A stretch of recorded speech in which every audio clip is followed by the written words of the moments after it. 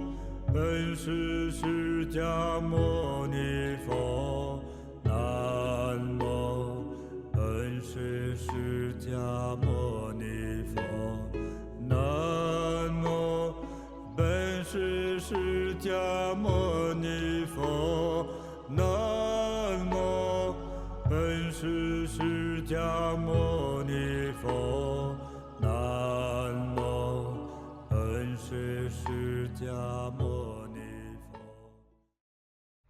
佛。